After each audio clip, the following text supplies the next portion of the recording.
बच्चों, welcome to in our beautiful channel Think Bright Classes. हम लोग अभी तक जो पढ़ चुके हैं unit 1 electric charge and field. तो अभी तक हम लोगों ने जो पढ़ा था वो चार्ज के बारे में पढ़ा था। अब जो सेकंड यूनिट हमारे पास स्टार्ट होने वाली है वो है इलेक्ट्रिक करंट, जो कि हम लोग अपने घर में डेली लाइफ में इलेक्ट्रिक करंट यूज करते हैं। हमारे पास बहुत सारी डिवाइसेस हैं जो कि चलाने के लिए हमें इलेक्ट्रिक करंट की नीड पड़ती है। तो अभी तक हम लोगों ने जो पढ़ा था वो पढ़ा था इलेक्ट्रोस्टैटिक्स। इलेक्ट्रोस्टैटिक की जो डेफिनेशन है सिंपल सी, अगर नोट करना चाहें तो लिख लें।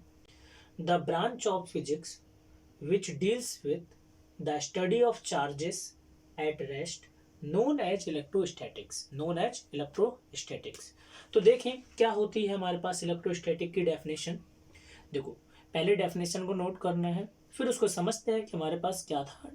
तो हमारे पास जो चार्ज है, हमारे पास चार्ज थे, दो टाइप के चार्ज होते हैं, एक पॉजिटिव चार्ज और निगेटिव चार्ज। वो तो चार्ज की कैटेगरी हो गई, उसको तो छोड़ देते हैं। अब चार्ज या तो दो कंडीशन में हो सकता है, या तो रेस्ट में होगा या क्या कर रहा होगा, मोशन कर रहा होगा भाई। अगर हमारे पास चार्ज रेस्ट में था तो हम लोगों ने डेफिनेशन किसकी पढ़ी, इलेक्ट्रोस्टैटिक की, जो कि हम लोगों का डेफिनेशन लिखी हुई है। और सेकंड, अगर चार्ज मोशन कर रहा है तो हमारे पास आती है इलेक्ट्रिसिटी, जो कि हमारी बनाती है सेकंड यूनिट, और जिससे हमारे पास इतनी सारी डिवाइसेस हैं जो कि चल सकती हैं। इलेक्ट्रिसिटी के लिए हमारे पास सबसे जो मेन सिंपल सी डेफिनेशन है कि चार्ज क्या होना चाहिए, मोशन करना चाहिए। अगर चार्ज हमारे पास मोशन कर रहा है तो हमारे पास क्या होगा, इलेक्ट्रिसिटी मिलेगी। तो हम लोग देखेंगे कि इलेक्ट्रिसिटी हमारे पास क्या होती है। तो इलेक्ट्रिसिटी की जो डेफिनेशन हमारे पास हो जाएगी, the branch of physics which deals with the study of moving charge is known as current electricity। अगर हमारे पास चार्ज क्या कर रहा है, मूव कर रहा है, तो हमारे पास किसकी डेफिनेशन बन गई, करंट इलेक्ट्रिसिटी की। इसके बाद हम लोग डेफिनेशन देखेंगे इलेक्ट्रिक करंट की। इलेक्ट्रिक करंट अब पता तो चल गया भाई इलेक्ट्रिक करंट क्या होता है। तो इलेक्ट्रिक करंट की डेफिनेशन हमारे पास कैसे आएगी, तो उसके बाद हम देखते हैं उसे। तो अब हम लोग समझते हैं कि इलेक्ट्रिक करंट की डेफिनेशन कैसे आने वाली है। तो सिंपल सी डेफिनेशन मैंने लिखी है, the rate of flow of electric charge, the rate of flow of electric charge per unit time through the cross section of the conductor. Simple सी डेफिनेशन है। क्रॉस सेक्शन का मतलब अगर हम लोग समझ जाए तो हमें ये डेफिनेशन बिल्कुल क्लियर हो जाएगी। जैसे अगर हमारे पास एक वायर है, सिंपल सा ऐसा एक वायर होता है, सिलेंड्रिकल वायर होता है।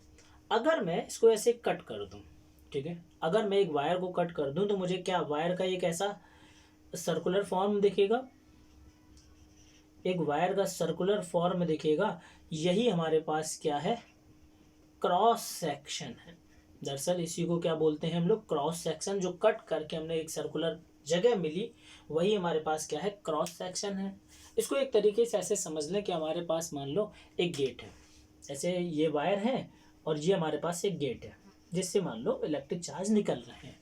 तो इसमें बोला क्या है इन्होंने कि the rate of flow of electric charge, जो हमारे पास फ्लो हो रहे हैं इलेक्ट्रिक चार्ज एक सेकंड या पर यूनिट टाइम, कोई भी एक पर यूनिट टाइम ले लें, पर यूनिट टाइम में कितने निकल रहे हैं। मान लो एक सेकंड में हमारे पास 10 इलेक्ट्रॉन निकल रहे हैं। एक सेकंड में कितने इलेक्ट्रॉन निकल रहे हैं, 10 इलेक्ट्रॉन निकल रहे हैं। तो यही चीज बता रहा है, the rate of flow of electric charge per unit time through the cross section of the conductor. तो क्रॉस सेक्शन समझ गए, सिंपल सी डेफिनेशन इलेक्ट्रिक करंट की, नोट कर लें।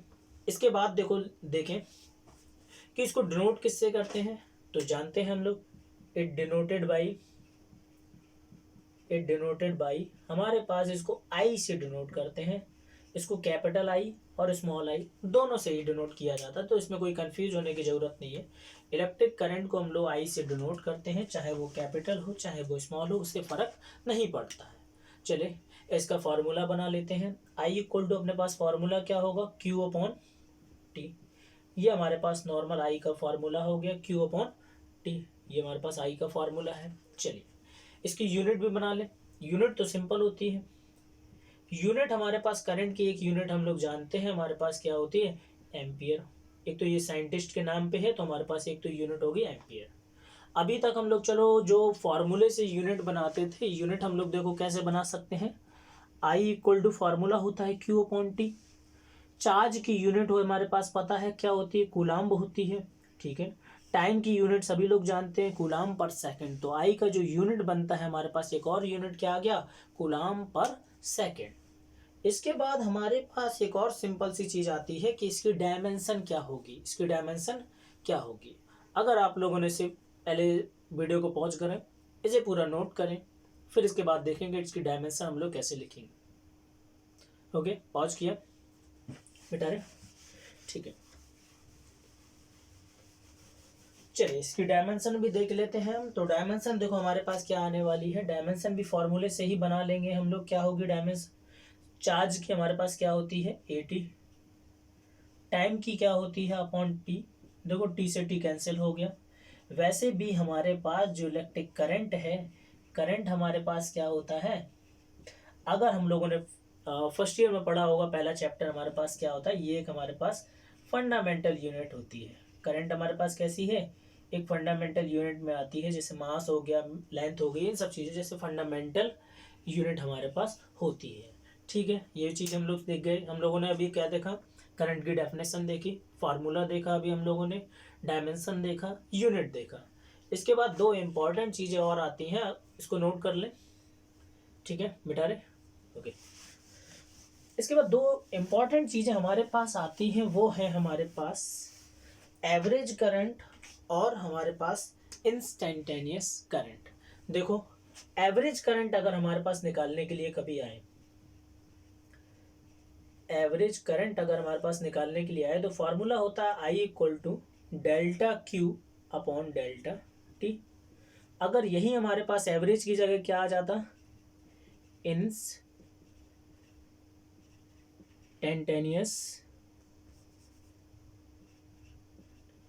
करंट, ठीक है। इंस्टेंटेनियस करंट अगर हमारे पास होता तो देखो कैसे निकालते हैं इसको हम लोग, कैसे निकाल सकते हैं, आई इक्वल टू हमारे पास सिंपल सा होता है D Q upon D T. इसको डिफरेंशिएशन के फॉर्म में लिखा जाता है, इसको नॉर्मली डेल्टा क्यू के फॉर्म में लिखा जाता है। इन दोनों में डिफरेंस भी है, जब हम लोग इसको न्यूमेरिकल देखेंगे तो हमें इसमें फ़र्क समझ में आएगा कि एवरेज करंट जब निकालना हो तो क्या करेंगे, इंस्टेंटेनियस करंट निकालना हो तब इन दोनों में फ़र्क भी है। इन दोनों में फ़र्क कैसा है, देखो सिंपली अगर हम लोग कॉन्सेप्ट को समझें कि जैसे मान लो एक वायर में हम लोगों ने क्या किया कि इस वायर में करंट फ्लो हो रहा है, इस वायर में क्या हो रहा है, करंट फ्लो हो रहा है, मान लो कुछ इस डायरेक्शन में करंट फ्लो हो रहा है, ठीक है। मान लो t इक्वल टू 10 सेकेंड तक हमने इस वायर में करंट फ्लो कराया, ठीक है। 10 सेकेंड हो गए, एक के बाद एक आएगा, 1 सेकेंड 2 सेकेंड ऐसा 10 तक चलेगा। अब अगर मैं पूछता हूँ कि आई इक्वल टू, पूछे t इक्वल टू 5 जो सेकंड चल रहा होगा उसमें करंट की वैल्यू कितनी है, एट अ पर्टिकुलर टाइम पे अगर हमने वैल्यू पूछी है करंट की तो वो हमें क्या बताता है, इंस्टेंटेनियस करंट। किसी भी पर्टिकुलर टाइम पे जो वैल्यू पूछी जाए करंट की, ठीक है। अगर एवरेज करंट पूछा जाए तो एवरेज करंट क्या होता है कि फाइनल माइनस इनिशियल। मान लो जैसे t इक्वल टू 0 पे हमारे पास 0 एम्पियर करंट था और t इक्वल टू 5 पे हमारे पास 5 एम्पियर करंट था मान लो, तो इसका एवरेज वैल्यू कितना हुआ, ओके, मतलब एवरेज कितना हुआ तो हम बता देंगे 5 माइनस जीरो अपॉन कितना, कौन सा 5 सेकेंड भी लिया हमने, तो 5 माइनस जीरो हमारे पास कितना आ गया, 5 अपॉन 5 कितना आ गया, 1 एम्पियर करंट हो गया। ये हमारे पास क्या बताएगा, अब बताएगा एवरेज करंट। तो हमारे पास ये एक इम्पॉर्टेंट चीज़ है, इस पर न्यूमेरिकल भी आता है अच्छा खासा, मैं 2 न्यूमेरिकल करवाऊंगा अभी इस पे रिलेटेड कि कैसे इन सब चीज़ों में करते हैं, ठीक है। इसके बाद हेडिंग डाले properties of current. Properties of current में पहला पॉइंट देखें, हमारे पास current does not change with change in its cross section. Current हमारे पास चेंज नहीं होता है कि अगर हमारे पास क्रॉस सेक्शन चेंज हो। उसको देखो देखने का तरीका, अगर मान लो हमारे पास एक वायर है, मान लो यहाँ पे वायर की जो मोटाई है वो काफ़ी ज़्यादा है, ठीक है। इसके बाद हमने इसमें एक पतला तार जोड़ दिया, मान लो कुछ इस तरीके से एक पतला तार जोड़ दिया, ठीक है। यहाँ पे वायर जो था काफ़ी मोटा था और यहाँ पे वायर कैसा था, पतला था, ठीक है। यहाँ पे मान लो हमारे पास क्या है कि 1 एम्पियर करंट आ रहा है, तो यहाँ से भी जो एग्जिट करेगा करंट वो भी। इसके बाद हम लोग सेकंड प्रॉपर्टी देखें तो सेकंड प्रॉपर्टी में हम लोग डिस्कस करेंगे direction of current. Direction of current में हमारे पास दो चीज़ें हैं, एक तो इसको फिगर के हिसाब से ही देख लेते हैं, इसमें लिखने वाला कुछ नहीं, कि जैसे दो जैसे वायर हैं, अब हम लोग एक चीज जानते हैं कि हमारे पास चार्ज कैसे टाइप का होता है, दो टाइप का होता है, या तो पॉजिटिव या तो नेगेटिव। पॉजिटिव में हमारे पास प्रोटॉन आ जाते हैं, नेगेटिव में हमारे पास क्या हो जाते हैं, इलेक्ट्रॉन आ जाते हैं।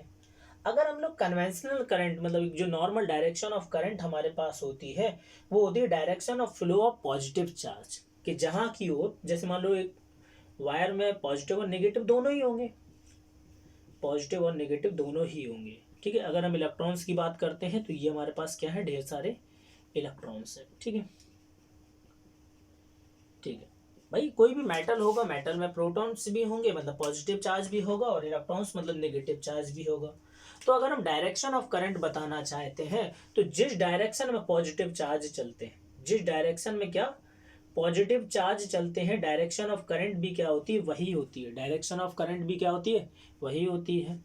और जिस डायरेक्शन में नेगेटिव चार्ज चलते हैं या जिस डायरेक्शन में इलेक्ट्रॉन का फ्लो होता है, उसके अपोजिट में डायरेक्शन में क्या होती है, करंट की डायरेक्शन होती है। अगर यही वाला जो वायर हो जिसमें हम लोग पॉजिटिव चार्ज में देखा, तो इसमें जो इलेक्ट्रॉन्स होंगे वो किस डायरेक्शन में चल रहे होंगे, इस डायरेक्शन में चल रहे होंगे, तभी तो इसके करंट की डायरेक्शन क्या हुई, ये वाली हुई। तो इसमें प्रोटॉन्स किस डायरेक्शन में चल रहे होंगे भाई, प्रोटॉन्स इस डायरेक्शन में चल रहे होंगे। तो सिंपल के बाद हम लोग नेक्स्ट प्रॉपर्टी देखते हैं कि current is a scalar quantity. Current हमारे पास कैसी होती है, एक स्केलर क्वांटिटी होती है। तो देखो स्केलर क्वांटिटी का मीनिंग हमारे पास, देखो मैं दो एग्जांपल्स मतलब डेली लाइफ के एग्जांपल से रिलेट करके बता देता हूँ कि स्केलर का मतलब क्या होता है। कि जैसे समझो कि मान लो एक वायर ये था, दूसरा वायर दूसरे कमरे से आया और ये इस वायर में चला गया, मतलब डीसी दोनों वायर को जोड़ के हमने इधर को बना दिया। यहाँ से मान लो 10 एम्पियर करंट आ रहा था, यहाँ से 2 एम्पियर करंट आ रहा था। तो सिंपली बताओ यहाँ पे कितना एम्पियर करंट होगा, 12 एम्पियर करंट होगा, ठीक है। इन दोनों के बीच में कुछ ना कुछ एंगल भी होगा, मान लो 90 डिग्री एंगल पे भेजा। अगर मान लो ये कम करके भेजते 70, 50, 45 कुछ भी एंगल होता, तो यहाँ पे करंट क्या चेंज होता, नहीं होता। इसका मतलब है कि डायरेक्शन ऑफ जो करंट मतलब करंट की जो मैग्नीट्यूड है वो डायरेक्शन पे डिपेंड नहीं कर रहा है। दूसरा एक कंफ्यूज करने वाला क्वेश्चन आता है हमारे पास, कैसा कि करंट के पास डायरेक्शन होती है, डायरेक्शन क्या होती है, इलेक्ट्रॉन जिस डायरेक्शन में जा रहे हो उसके अपोजिट डायरेक्शन में हमारे पास क्या होती है, करंट की डायरेक्शन होती है। लेकिन अब घर में जो वायरिंग लगी रहती ना, घर में वायरिंग क्या होता है, एक कोने से दूसरे कोने में घूम घूम के चली जाती है। तो अगर वो अपनी डायरेक्शन चेंज कर रही है तो क्या करंट का मैग्नीट्यूड चेंज हो रहा है, नहीं, करंट का मैग्नीट्यूड चेंज नहीं हो रहा है। अगर करंट डायरेक्शन पे डिपेंड नहीं कर रही है तो करंट कैसा है, हमारे पास एक स्केलर क्वांटिटी है, ठीक है। अगर आप लोग ये समझ गए तो इसके बाद देखें कि हमारे पास करंट दो टाइप का होता है। करंट हमारे पास कितने टाइप का होता है, दो टाइप का होता है। पहला हमारे पास है डीसी। सब लोग जानते हैं बैटरी से जो इन्वर्टर से करंट हमें जो मिलता है या बैटरी से जो करंट हमें मिलता है वो हमें कैसा मिलता है, डीसी। डीसी का मतलब डायरेक्ट करंट। डायरेक्ट करंट की डेफिनेशन लिखो, if both magnitude and direction of current remains same with time, it is known as direct current। तो देखो डायरेक्ट करंट की डेफिनेशन देखी, अब इसका फिगर देख लेते हैं कि हमारे पास जो करंट है वो एक सिंपल एक सीधी लाइन में चल रहा है। मतलब करंट और टाइम का अगर ग्राफ बनाया जाए तो हमारा करंट का जो मैग्नीट्यूड है वो एक सिंपल सी लाइन में चल रहा है। अब दूसरा हमारे पास क्या है, अल्टरनेटिंग करंट, जो कि हम लोग मोस्टली हर एक इक्विपमेंट चलाने के लिए, जो बड़े बड़े इक्विपमेंट होते हैं उनको चलाने के लिए हम लोग किसका यूज करते हैं, एसी का। वहाँ पे हम लोग डीसी का यूज नहीं करते हैं। तो देखो वहाँ पे हमारे पास एसी की जो डेफिनेशन है उसमें क्या है, ये both magnitude and direction of current changes periodically, it is known as alternating current. Periodically का मतलब है कि एक के बाद एक, अल्टरनेट मतलब एक के बाद एक, और पीरियोडिकली मतलब जो कि चीज रिपीट हो। कैसे कि अगर एक पॉजिटिव आ गया तो दूसरा क्या आएगा, नेगेटिव आएगा, इसके बाद वही चीज रिपीट करे, पॉजिटिव फिर नेगेटिव, और ये चीज कंटिन्यूसली चलती जाए। तो दैट इज हमारे पास ये क्या है, एसी। ये हमारे पास क्या है, डीसी।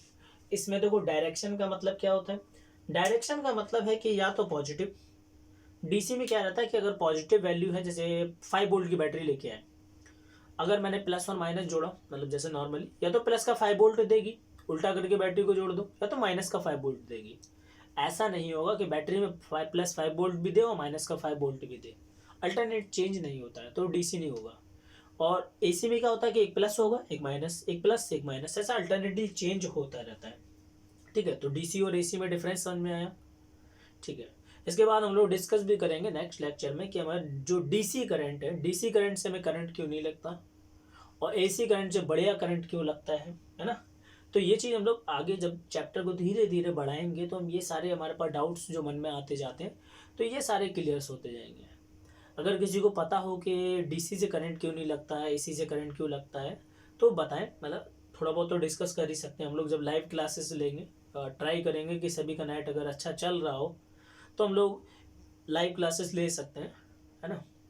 तो इसके बाद हम लोग 2 कॉन्सेप्ट और सीखने वाले हैं जो कि हम लोग न्यूमेरिकल्स में यूज करेंगे। इसके बाद नोट डाले very important for numerical, numerical के लिए बहुत ज़्यादा इंपॉर्टेंट नोट है हमारे पास। तो देखो पहला नोट समझे, पहला नोट बिल्कुल सिंपल है। इसमें देखो आई इक्वल टू, अभी हम लोगों ने फार्मूला देखा, फार्मूला क्या होता है Q upon T, simply formula जानते हैं, आई इक्वल टू क्या होता है क्यू अपॉन टी। अगर हम लोगों ने पहला चैप्टर अगर ध्यान से पढ़ा हो तो क्वांटाइजेशन ऑफ चार्ज में मैंने बताया था कि क्यू इक्वल टू हम लोग लिख सकते हैं एन ई, तो हमारे पास क्या होगा एन ई क्यू अपॉन क्या आ गया टी, तो हमारे पास आई का एक फार्मूला क्या बन गया एन ई अपॉन टी।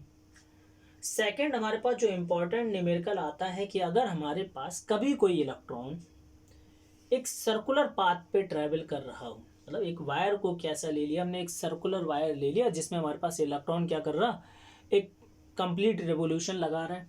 ठीक है, इलेक्ट्रॉन चलेगा सर्कुलर पाथ पे तो उसका कुछ रेडियस भी होगा, और एक रेवोल्यूशन को कंप्लीट करने में जो टाइम लगता है वो हमारे पास किसके बराबर होता है, that is equal to time period. Time period कुछ नहीं, मतलब एक रेवोल्यूशन को कंप्लीट करने में जो टाइम लगता है वो हमारे पास क्या होता है टाइम पीरियड। ठीक है, सिंपल। अब हम लोग एक नॉर्मल फार्मूला भी जानते होंगे, बहुत सिंपल सा है, डिस्टेंस इक्वल टू फार्मूला होता है हमारे पास स्पीड मतलब वेलोसिटी इनटू टाइम। अगर मान लो एक कंप्लीट रेवोल्यूशन को हमने कंप्लीट किया तो कितना डिस्टेंस कवर करोगे भाई, इसके सर्कमफेरेंस के बराबर ही तो करोगे, तो सर्कमफेरेंस कितना हो गया 2 पाई आर। वेलोसिटी कुछ ना कुछ वेलोसिटी से इलेक्ट्रॉन चल रहा होगा। अब अगर एक कंप्लीट रेवोल्यूशन कंप्लीट कर लिया तो टाइम कितना लगा, टाइम पीरियड के बराबर। ठीक है, तो देखो आई इक्वल टू फार्मूला जानते हो क्यू अपॉन टी होता है, बिल्कुल जानते हैं। अगर एक कंप्लीट रेवोल्यूशन की बात हो रही है तो क्यू अपॉन कैपिटल टी लिख सकते हो, बिल्कुल लिख सकते हैं। आई इक्वल टू हम लोग क्या लिख सकते हैं क्यू, और टी की वैल्यू कितनी है हमारे पास, देखो टी इक्वल टू कितना आ जाएगा 2 पाई आर अपॉन वी, तो टी की जगह कितना आएगा 2 पाई आर अपॉन वी, ये वी ऊपर पहुंच जाएगा। हमारे पास एक सिंपल सा फॉर्मूला बनेगा Q V upon 2 pi R, तो आई इक्वल टू क्या फॉर्मूला बन गया Q V upon 2 pi R. ये हमारे पास एक इम्पॉर्टेंट या कहीं बहुत ज़्यादा इम्पॉर्टेंट एक ये फार्मूला, ये 2 फार्मूलों पे बेस्ड काफ़ी सारे क्वेश्चन कई बार आए हैं, तो इन पे अच्छे क्वेश्चन भी बन जाते हैं, तो इनको अच्छे से नोट कर लें बढ़िया से, जैसा मैंने कराया वैसे ही करें। इसके बाद जो नेक्स्ट वीडियो लेक्चर होगा हमारे पास उसमें हम लोग इन दोनों फार्मूलों पे बेस्ड कुछ न्यूमेरिकल्स पहले प्रैक्टिस करेंगे, फिर इसके बाद आगे की डेफिनेशन करेंगे। तो इतना देखो, सबसे पहले देखो नोट्स बनाते जाएं। नॉर्मल क्लासरूम में क्या होता है कि मैंने पढ़ाया, थोड़ा बहुत पढ़ाया, जितना भी पढ़ाया वो सामने से देखा कि तुम लोग पढ़ भी रहे हो या नहीं पढ़ रहे हो, है ना।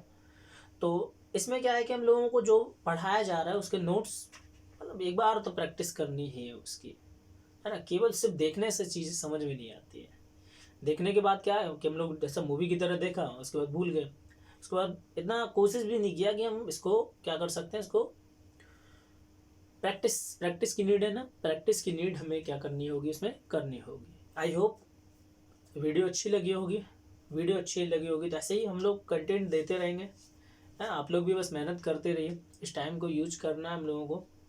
थैंक यू बच्चों।